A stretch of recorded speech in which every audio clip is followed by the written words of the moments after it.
Fala pessoal, beleza? Aqui é o Thiago mais uma vez falando com vocês do Jaque IEV40. E o meu Chapolin Colorado querido completou 10 mil quilômetros. Parabéns para você, Jaque IEV40. E eu gostaria de trazer para vocês as minhas percepções desses 10 mil quilômetros, o que eu aprendi. Ele completou na quinta-feira. Quinta-feira foi dia 11 de junho, né? E eu peguei o carro em outubro, então foi novembro, dezembro, janeiro, fevereiro, março, abril, quase 8 meses, vamos arredondar para 8 meses, né? A câmera tá balançando porque eu deixei aqui no suporte do celular. E o que eu aprendi com esses 10 mil quilômetros do IEV40? Que a Jaque, a SHC, ela está aprendendo junto com os proprietários do carro como que ele realmente funciona, entendeu? E tem sido uma experiência bacana. Eu acho legal, pô, meu, como assim a empresa não sabe o que está vendendo? Meu, é complicado, mas é bacana, sabe por quê? Porque é uma experiência enriquecedora quando você traz uma percepção para o engenheiro da empresa, para o diretor, e ele te dá atenção. Ele não fica naquela negócio, não é bem assim, não, você deve ter feito errado, ou você não sabe o que está dizendo, traz aqui pra gente testar. Não, pelo fato deles saberem um pouco mais que a gente, terem um contato com a fábrica da China, mas não serem os donos do sistema, eles conseguem dar mais atenção pra gente. Aqui eu vou cortar rapidinho. Então, voltando aí como eu estava dizendo para vocês, eles acabam dando bastante atenção, porque é de interesse deles entenderem como o carro realmente funciona no dia a dia, né? Uma coisa é você pegar um veículo, fazer test drive, fazer alguns roteiros, tudo com o engenheiro, mas o carro não vai ficar na mão de engenheiros, vai ficar na mão do proprietário. E são pessoas que vão ter reações diferentes do que uma pessoa da fábrica, que uma pessoa da marca, entendeu? É isso que tem sido bacana, essa experiência com a Jaque no Brasil, com os IEV40, com a linha IEV, né, em geral, porque alguns já foram entregues do IEV20, caminhonetes também. Que eles dão muita atenção porque é de interesse deles saberem como que o carro vai se comportar no dia a dia na mão de proprietários, de pessoas leigas que são simplesmente motoristas e ponto, entendeu? E um carro elétrico em geral, ele traz muita novidade para você, porque ele deixa de ser cada vez, ele deixa de ser mecânico para cada vez mais ser digital, entendeu? Em tudo que é geral. A maior parte das funcionalidades do carro, ela deixa de estar na parte mecânica em si para estar no software do carro, entendeu? E a relação desse software com as outras ferramentas que não são comuns para um carro a combustão, como a inteligência do carro com a bateria, com a máquina elétrica, né, o motor, entendeu? Então a parte mecânica mesmo, como eu mostrei para vocês no vídeo da revisão de 10 mil quilômetros, a suspensão em si, ela acaba sendo cada vez mais simples. E o que isso traz para o dia a dia do carro? É que você vai ter menos novidades que vão te trazer dias parados do que num outro carro a combustão. Porque, pô, se a maior parte das funções do meu carro depende da lógica do sistema, o que eu preciso para corrigir esse carro? Atualização, correção de erro em software, que muitas vezes uma atualização demora 15, 20 minutos, meia hora, que é o tempo de baixar o programa e instalar de novo. E a Tesla, como outras montadoras até, mas principalmente a Tesla, resolve isso sem você sequer ir numa concessionária. Não existe, pelo menos não no Brasil, não existe assistência técnica da Tesla, entendeu? Você tem um software que o seu carro baixa automaticamente, como se fosse um iPhone sobre rodas, e pronto, tá ali novo, perfeito. Você nem sabe que ali mudou um parâmetro da bateria e acabou aumentando a autonomia do seu carro, entendeu? Aumentou a segurança dele, entrou alguma funcionalidade a mais no carro, entendeu? E todos os carros elétricos têm essa possibilidade, essa capacidade. Tudo depende da forma que ele foi construído, como ele foi desenvolvido. Porque a parte de mecânica mesmo nele, o que, que vai sobrar? É a suspensão, entendeu? Que lógico, ela tem que ser um pouco mais reforçada, tudo. Mas é uma parte do carro. A bateria, que querendo ou não, ela tem uma vida útil muito mais longa que um motor a combustão e muito menos peças para você trocar. Ah, e tem 98 células a bateria do Jaque EV40. Tá, tudo bem. Só que duvido que 98 peças vai dar problema, entendeu? Você desmontar uma bateria, você tem que ter um conhecimento maior de elétrica, de eletrônica, mas é muito mais simples que você desmontar um motor a combustão e remontá-lo, entendeu? Um motor elétrico é simples, entendeu? Eu nunca ouvi falar em dano em motor elétrico. Tudo bem que eu tenho um conhecimento muito raso sobre isso, mas todos esses comentários que eu vejo, tudo que eu leio, eu nunca ouvi falar de, pô, meu carro elétrico deu problema no motor. O que eu escuto falar, teve um problema no software, teve que ser corrigido. Teve problema na bateria, foi corrigido. Teve problema não sei o que e foi corrigido. São poucas as coisas num carro 100% elétrico que você vai levar para o concessionário e vai ficar lá dias parados. Não conheço. Os poucos casos que eu conheço de BMW i3 que ficaram parados, não foi por causa da parte eletrônica em si, foi por causa do extensor, do extensor de autonomia, do motor, a gasolina do carro, entendeu? E além de aprender como funciona um carro elétrico, né? Além dessa parte de entender o que é um carro elétrico, como ele funciona, suas particularidades, eu aprendi sobre o IEV40. O que eu aprendi sobre ele nessas andanças, né? O que surgiu durante esse período? Bem, primeira coisa que eu aprendi é que não é uma conta tão simples de se fazer. Tem o equipamento, ele consegue carregar em 22 kW, minha bateria é de 40, então em menos de 2 horas consigo carregar. Não é assim.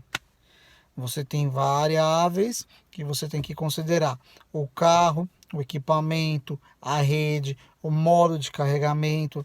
Então, você pode chegar num lugar que o equipamento é 22 kW, só que o seu carro só aceita 6,6 kW, e a rede também da região não entrega esses 6,6 kW, que é o que aconteceu em Extrema, em Minas Gerais. Você pode ter um carro que aceita esses 22 kW, que é o caso do Zoe, só que, digamos que, olha só, olha que interessante. O Zoe, ele aceita 22 kW, o equipamento, ele entrega 22 kW, a rede permite esses 22 kW, só que o Zoe ainda tem uma particularidade que ele precisa ler o neutro do equipamento, entendeu? Se o equipamento foi montado sem um neutro, ele não vai funcionar. É esquisito, né? Eu ainda estou aprendendo essas coisas. Mas então, não é simplesmente você coloca na tomada, carrega que vai queimar, beleza. Não. Você tem que saber exatamente o que você está fazendo. Não tem frentista ali. É você e o carro e a tomada. Entendeu? Você vê grupos de discussões, os caras, acho que metade do dia eles falam sobre o carregador em si, nem sobre o carro, às vezes, é sobre o carregador, é sobre a tomada, sobre a fonte de energia. Então, o carro, ele acaba sendo uma peça do quebra-cabeça do seu dia a dia do motorista de um proprietário de carro elétrico. A infraestrutura, ela se torna uma grande parte do seu dia a dia como motorista, como proprietário de um carro elétrico. Isso é bacana, porque você acaba se tornando cada vez menos passivo na relação com o carro. Você não entra simplesmente e dirige o carro. Você se programa, você entende o que acontece com ele, você entende as particularidades de cada veículo. Então, a sua compra, a sua aquisição de carro elétrico, ela é muito mais consciente. Lógico, se você já sabe disso tudo antes, né? E é bacana que o seu carro ele pode ser reinventado ao tempo da sua propriedade com ele, entendeu? O que que aconteceu durante esse tempo que eu já tenho o carro? Por exemplo, eu aprendi na porrada, a maior parte das coisas eu aprendi sofrendo e depois questionando. Que quando você tem um sistema regenerativo, qual que é a função dele? É de jogar de novo energia para dentro da bateria. E bateria muito cheia, não é ideal você jogar bateria novamente, energia de novo para ela. Então, o sistema regenerativo do Jack EV40, ele não funciona propositalmente entre 95% e 100% de autonomia da bateria, de percentual de carga da bateria. Ele só vai funcionar abaixo de 95%, porque não faz sentido você ficar jogando energia para ele nesse período, entendeu? Então, você tem que saber que nesses 95% você tem que ter uma atenção muito maior para dirigir, porque você não vai ter o freio regenerativo. Ou seja, como se você tirasse o pé do acelerador, o carro tivesse em ponto morto, tivesse na banguela, que não é tão fácil, né? Você, quando dirige um carro a combustão, você tem um freio motor, você tira o pé do acelerador, o motor dá aquela seguradinha. Mas um carro elétrico não, ele fica solto. Então você tem que ficar mais atento nisso. E ele vai atuando cada vez mais forte, o freio regenerativo, conforme a bateria vai baixando. Então ele tem uma função inteligente também. Não é simplesmente, eu uso a força da frenagem para regenerar. Não, essa força da frenagem ela aumenta conforme o carro vai ter uma bateria, uma autonomia de bateria menor. Você aprende o momento de carregar o carro, entendeu? Você se programa para isso. Ainda mais para você não ficar com a bateria muito baixa. Abaixo de 10% não é bom para a bateria.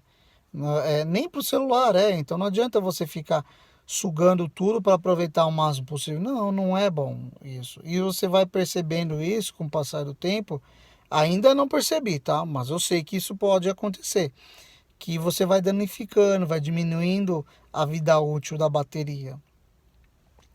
E outra coisa que eu aprendi é que não vale a pena ficar esperando 100% da bateria. Por vários motivos. Um deles, meu carro ele fica debaixo de sol.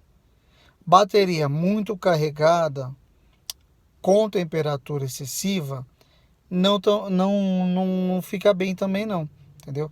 Você acaba reduzindo também a vida útil da bateria, certo? Então, não é bom deixar a bateria 100%.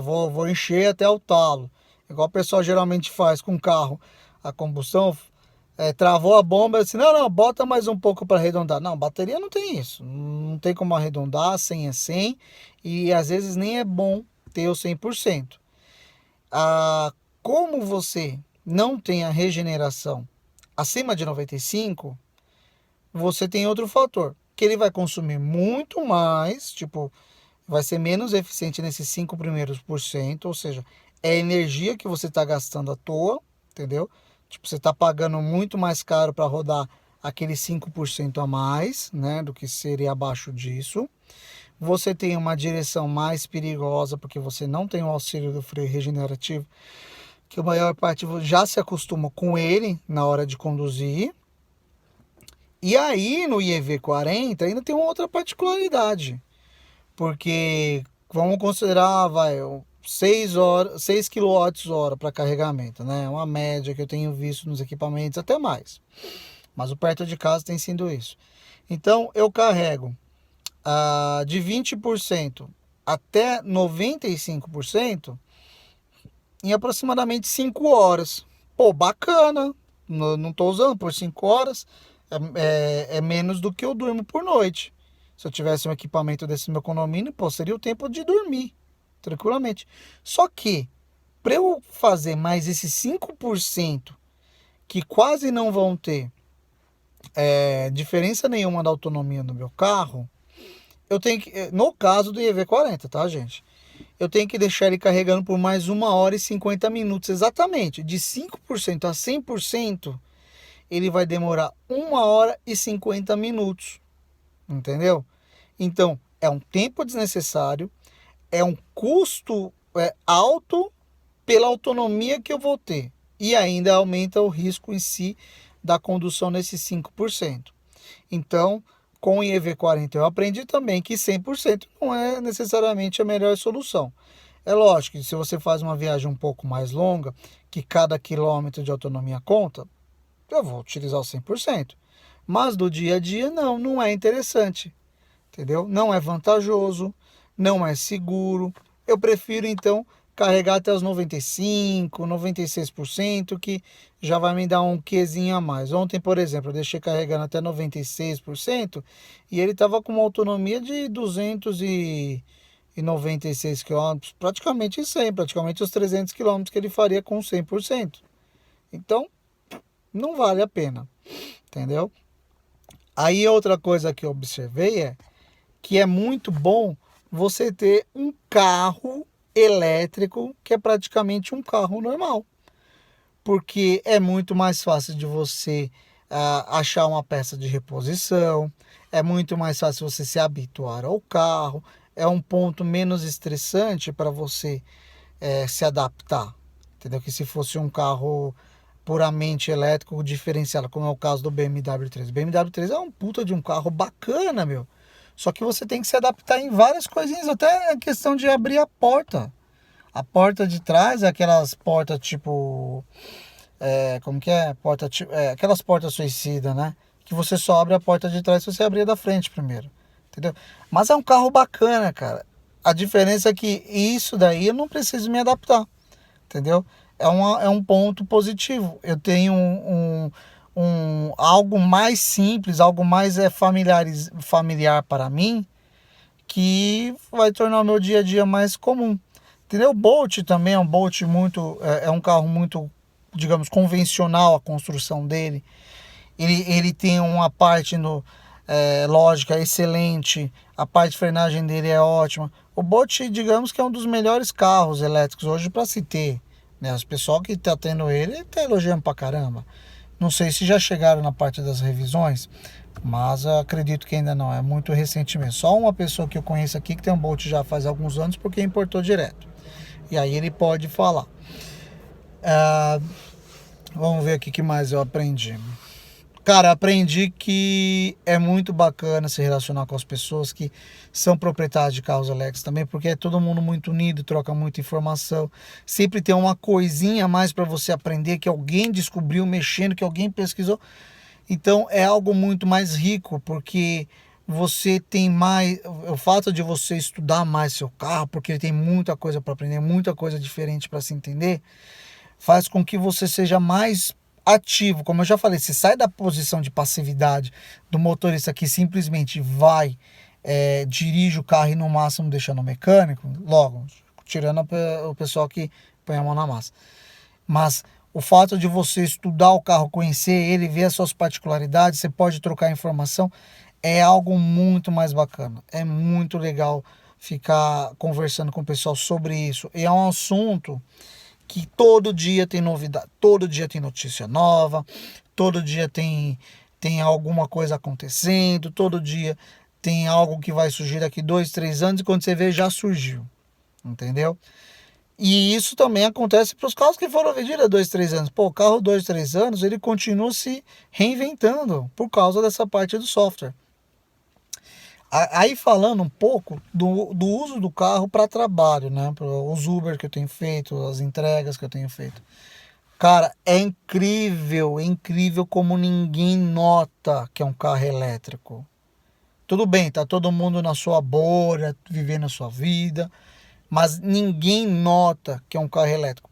Falar ninguém, eu acho que no máximo 5 clientes perceberam alguma diferença. Um ou outro perceberam que era um carro elétrico, outro percebeu que era mais silencioso, mas a maior parte elogia o carro em si pelo conforto dele, pelo espaço interno dele, pelo fato de ser um carro bonito e não pelo fato de ser um carro elétrico.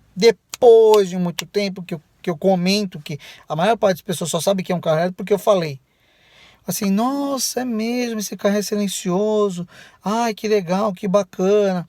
Pô, tem cliente que estendeu a viagem comigo, pediu para eu ficar esperando para ir para outro lugar para saber mais do carro, entendeu? Então, para Uber é bacana porque para eles é um carro normal, não faz diferença nenhuma, exceto se você realmente for ligado no mercado, se importar com isso, entendeu? Então vai atender tanto a pessoa que não está nem aí, como aquela pessoa que se importa muito.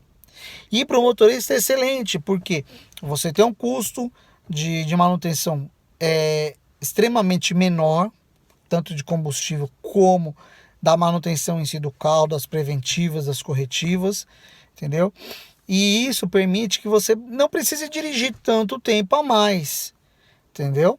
Já que você vai, por exemplo, você pega um carro a combustão normal, você tem que fazer o dinheiro da gasolina, o dinheiro da manutenção, e um carro elétrico você tem que fazer menos para isso. Você vai pagar só a sua energia, que seja 20, R$ 25, 30, se você carrega em casa. E a revisão, cara, é pífia. É pífia. É R$ 50 uma revisão, 55 para apertar parafuso, fazer atualização de software, entendeu? E outra coisa, não é que negócio, tem que deixar o carro hoje na revisão. Não, cara. É 1 hora de revisão. É apertar parafuso, é fazer alguma coisa, trocar o filtro de ar, acabou. Você sai com seu carro tranquilamente, sem problema nenhum. Então esse negócio de perder tempo carregando, você não vai trabalhar 24 horas. Você não vive 24 horas acordado, entendeu? Mas você tem que se programar. Mas você sempre tem que se programar. Até para abastecer o carro, você tem que se programar. Você não pode se dar o luxo de abastecer em qualquer lugar, porque você não sai nem do poço, dependendo da qualidade da gasolina, entendeu? Então é isso, cara. Eu tô curtindo muito esses 10 mil quilômetros do carro. O carro é excelente, é confortável, é seguro, é bonito, é bacana. Então, gente, tá sendo muito bacana a experiência. Quem quiser mais informações do EV40 em si, pode me chamar. Quem quiser trocar uma ideia sobre Uber com carro elétrico, pode me chamar, pode mandar mensagem. Então, é isso que eu queria deixar para vocês hoje. Valeu, brigadão e bom final de semana para todo mundo. Até mais.